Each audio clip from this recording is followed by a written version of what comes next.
Welcome to FRC Media News for Thursday, October 12th, 2017. I'm Keith Tebow. Tonight we have the details of the public safety plan by mayoral candidate City Councilor Linda Pereira. And we also have some information on some upcoming events at the Fall River Public Library. But first, let's check in with the headlines of the week. We bring in the digital news editor at the Herald News, Will Richmond. Will, thank you. Welcome. Thanks, Keith. Good to see you again. Yeah. You know, we're gearing up toward the election process, even though we're a little less than a month away for that. So we'll be talking a lot about that coming up, and we'll be promoting the first mayoral debate in a week. But first, you know, a couple of items that has been on our news for quite a bit has a little bit of updates, and I know you at the Herald have been doing a good job in following up on these news items. Let's start with the King Philip Mill. Long process, of course. A lot of neighbors have been involved for a long number of months and even years about the prospects of what to do with that site, the potential of a public safety hazard in that region. City this year put the land up for bid. It was purchased.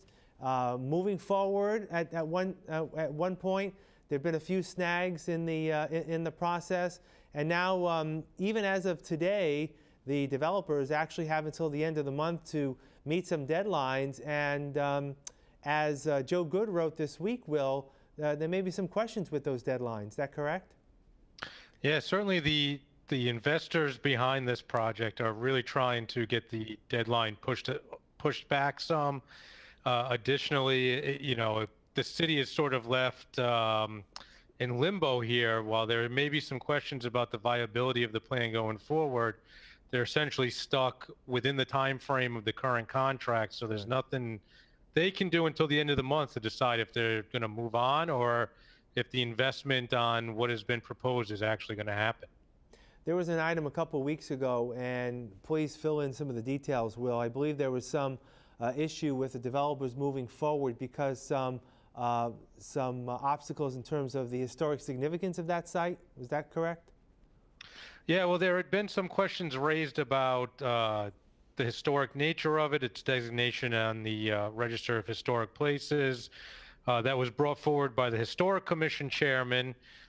You may recall this was done as sort of a individual effort. This was not a vote of the entire commission that sort of brought these concerns forward. So there is, you know, there are those questions, but it does seem to have moved on from that. But there is a fracture between the developer who presented the plans to the city and the South End neighborhood for the plans to make this into modern market rate housing, and the investors with the money behind the plan. There's been a falling out between those two sides. So really, it's a very messy situation on the side of the people who are supposed to be sort of purchasing this land in the building, and the requirements they're supposed to meet as part of that. Yeah, as you mentioned, when this process started, the developer, Richard DeRosas, was president of what is called the Fall River Revitalization Area, which is a corporation that was established in New Jersey that was going to be the financial backers of this project. And Mr. DeRosas, as you said, has had a falling out with the organization. The organization is still right now in a line for the financing, and there's some concerns about going forward. Mr. DeRosas said he's still interested in trying to move forward, even if it's with alternate investors.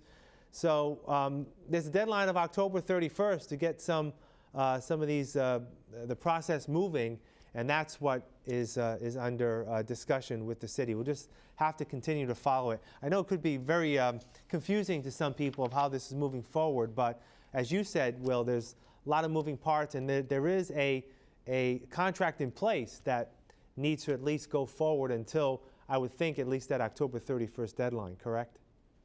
That is correct. So that's why the city can't move forward with other plans or put the property back on the market at this point until at least that deadline comes, or there's an agreement on an extension or anything to that effect. So in the meantime, we, like you mentioned, we wait for the end of the month and see where this goes from there. All right. Another story we've had quite a bit of talk about on this program is the construction of a new BMC Durfee High School. The school department has come up with plans, working with a consultant and an engineering firm, to hammer out what a new Durfee may look like. The next public hearing for the new Durfee High School is actually tonight at the current BMC Durfee High School.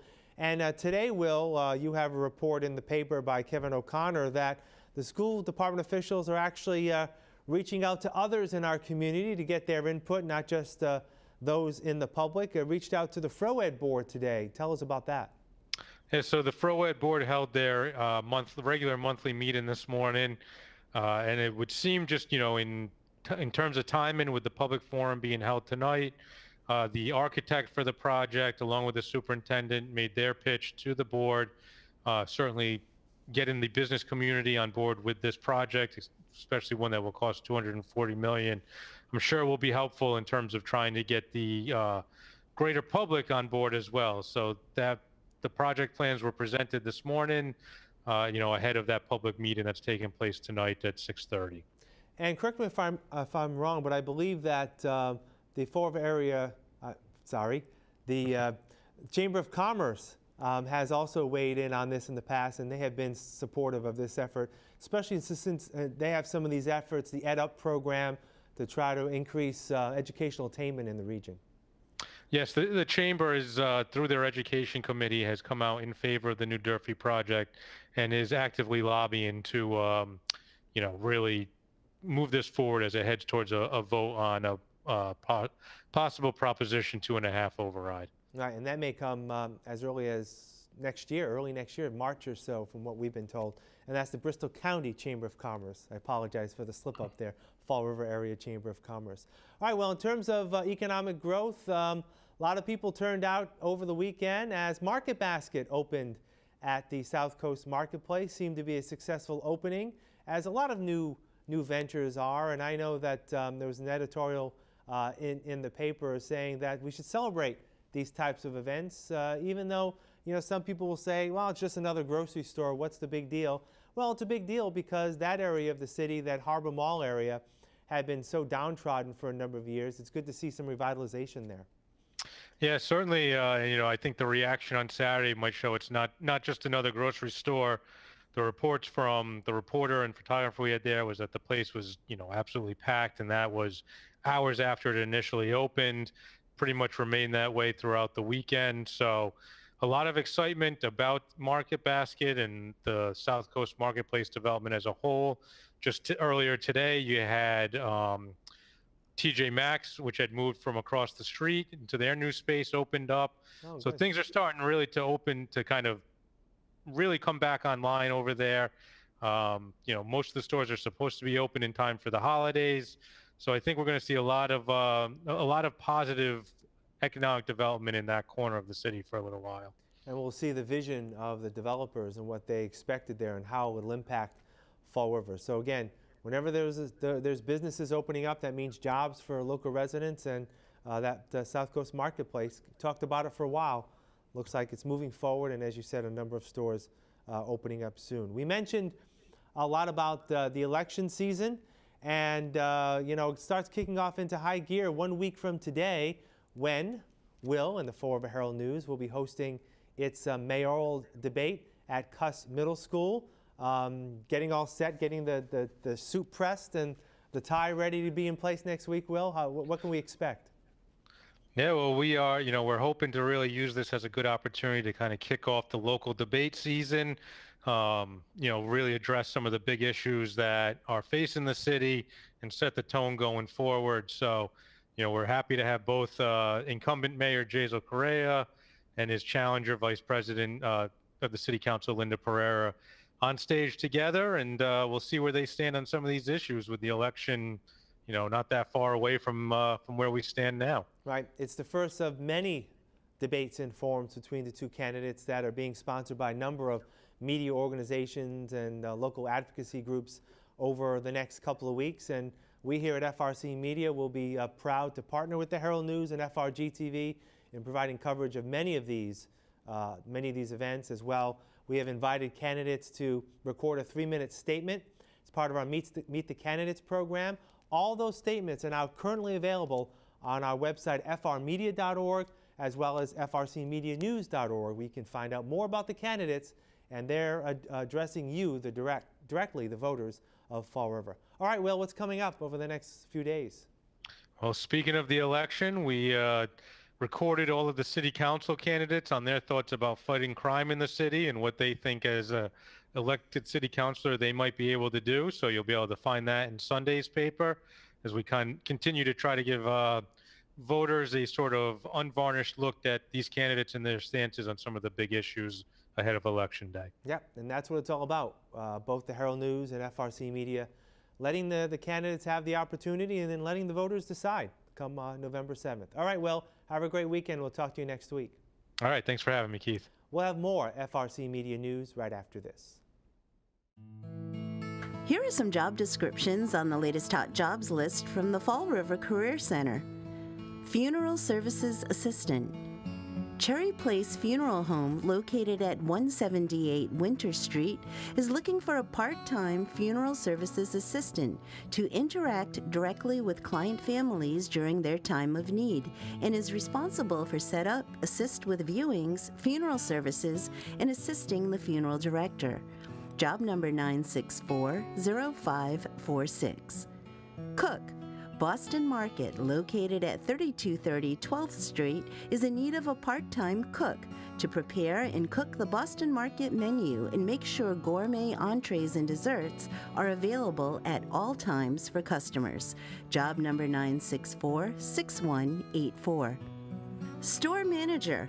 Five Below, located at 510 William S. Canning Boulevard, is looking for a full-time store manager responsible for managing and executing overall store standards and trains and develops management and associate staff. Job number 9630255. Kindred Healthcare, located at 273 Oak Grove Avenue, is looking to fulfill the following full-time positions. Certified Nurse Assistant, job number 9655016. Hospice Medical Social Worker, job number 9639304. Licensed Practical Nurse, job number 9654544. Rite Aid, located at 1512 South Main Street, is looking to fulfill the following full-time positions. Pharmacy Technician, job number 9646418. Asset Protection Agent, job number 9646415. For more information on these or other positions, visit frcmedianews.org or call the Fall River Career Center at 508-730-5000. Welcome back. Fall River mayoral candidate City Councilor Linda Pereira recently disclosed her plans to improve public safety within the city.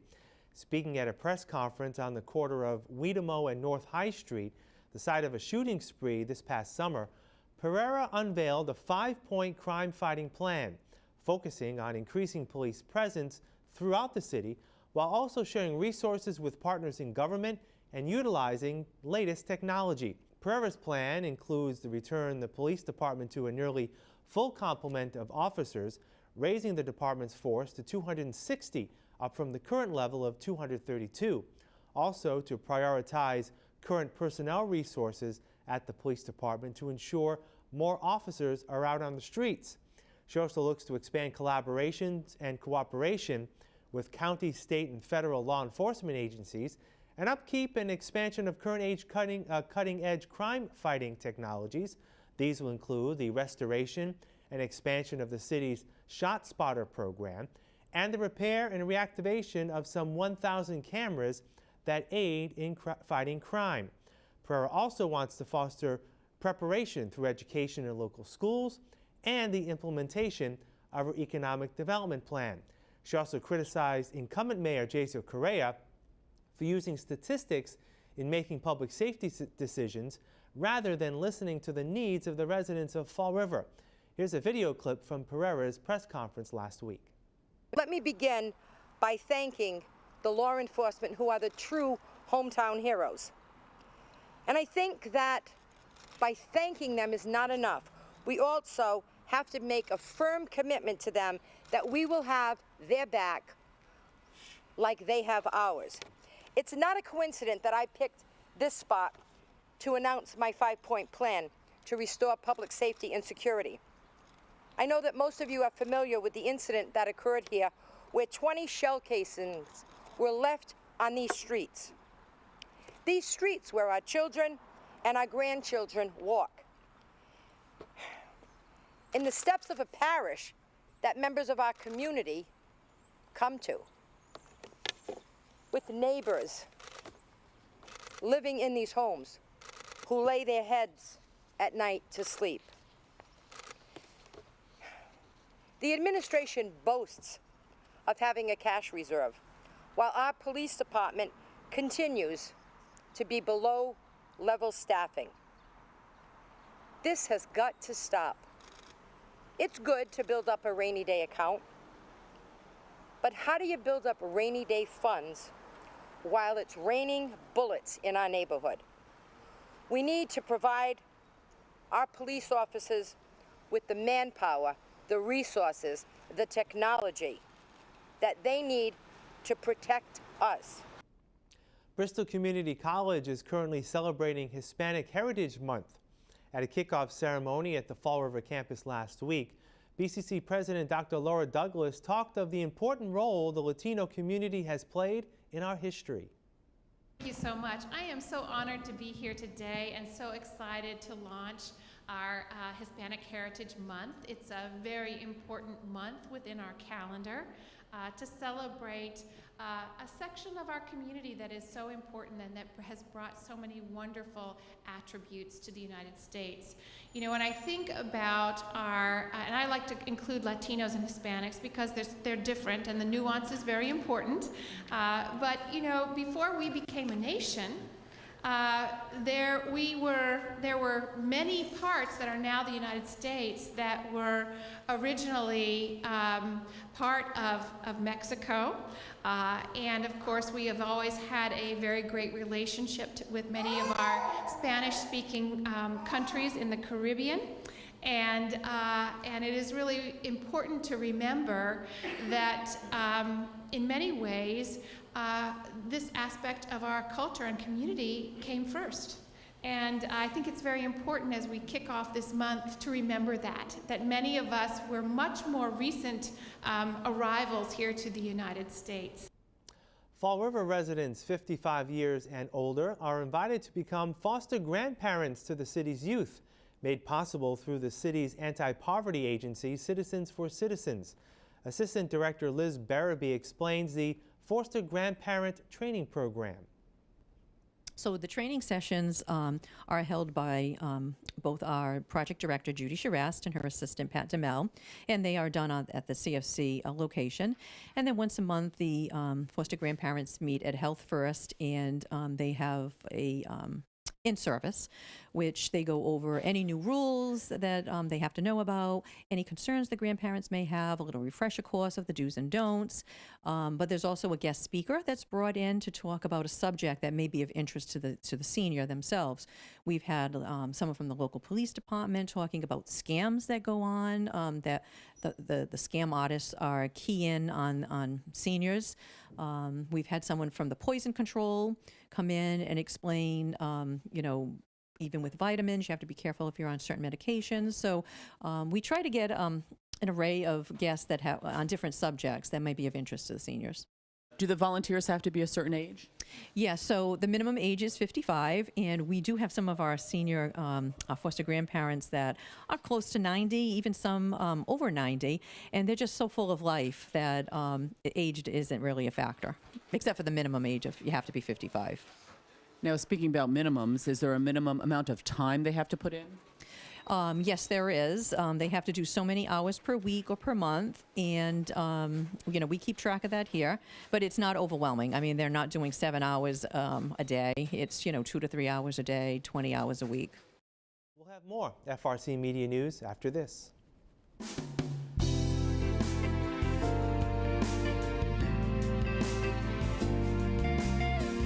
Today here on Hot Dogs and Cool Cats, we have Bruin. Bruin, as you can tell, he's a big guy. He is a lab mix, about 5 years old. He's more or less just a big goof. He's got a lot of energy despite his weight, which is good because we're trying to reduce that weight, as you can see. We know that he's good with other dogs, he's good with other animals. He's actually good with kids too. He was an owner surrender. They unfortunately couldn't keep him anymore, but there were younger children in the house. So he'd be a good family dog if he can, just as long as he can handle his size and his strength. So if you wanna come down and see him, we're at 300 Linwood Street, Fall River, Massachusetts, and this is Forever Paws. Today we have Sparta. She is a 4-year-old female.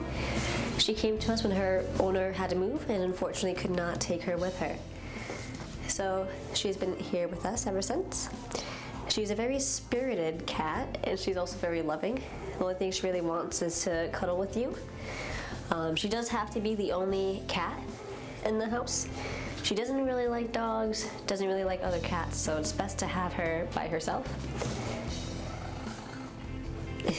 So if you'd like to meet Sparta, you can come down to Forever Paws Animal Shelter. We're located at 300 Linwood Ave.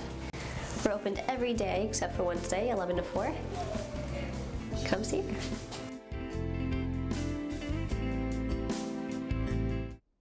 Area families are invited to participate in a Pirate Night event to be held at the Fall River Public Library on North Main Street next week. Director of Children's Services David Mello explains the schedule.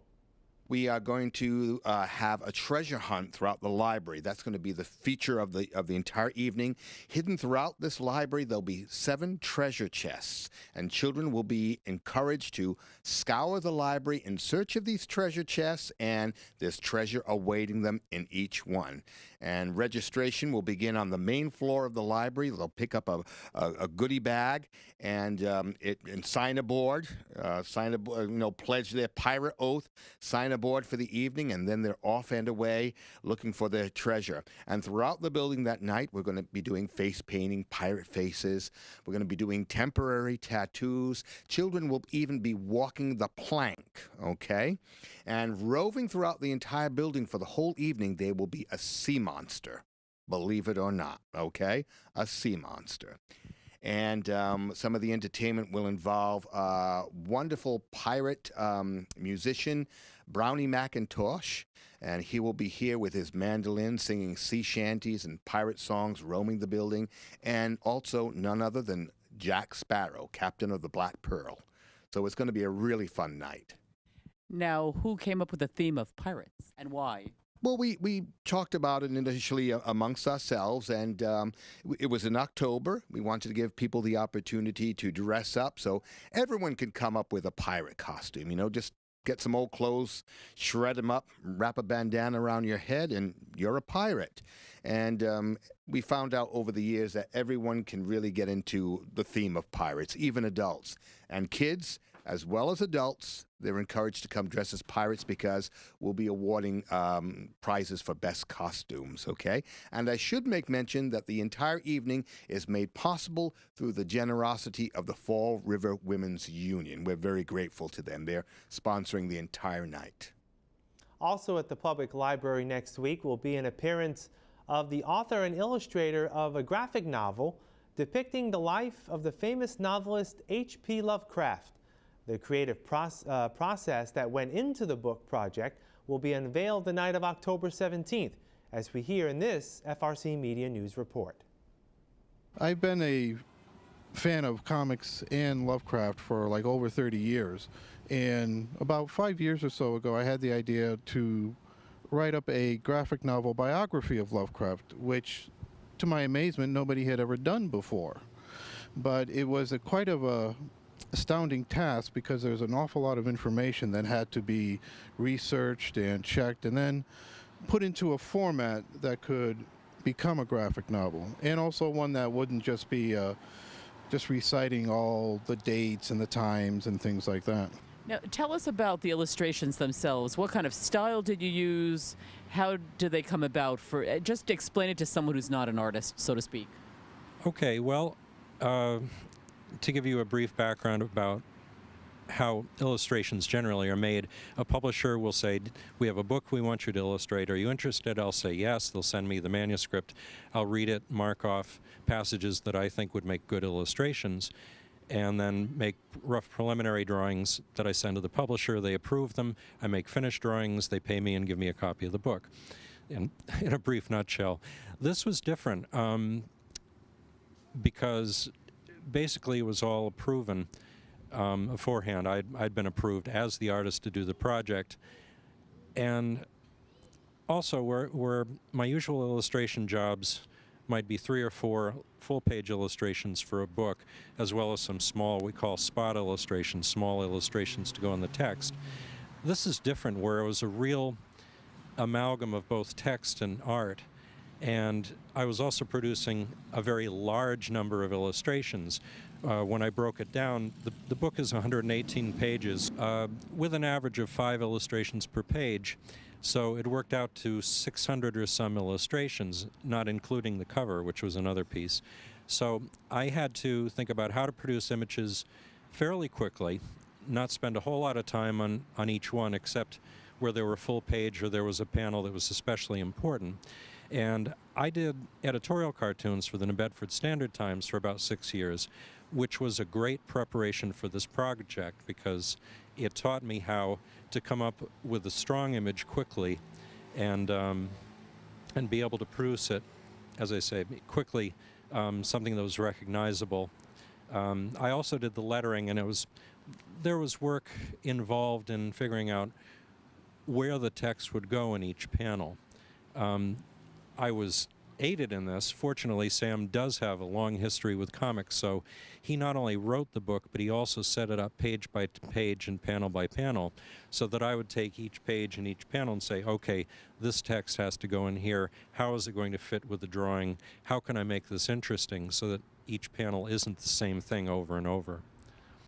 That'll do it for this edition of FRC Media News. You can watch FRC Media News Thursdays and Fridays at 6 p.m. and online at our website, frcmedianews.org. For all of us here at FRC Media News, I'm Keith Tebow. Have a great week. We'll see you next Thursday.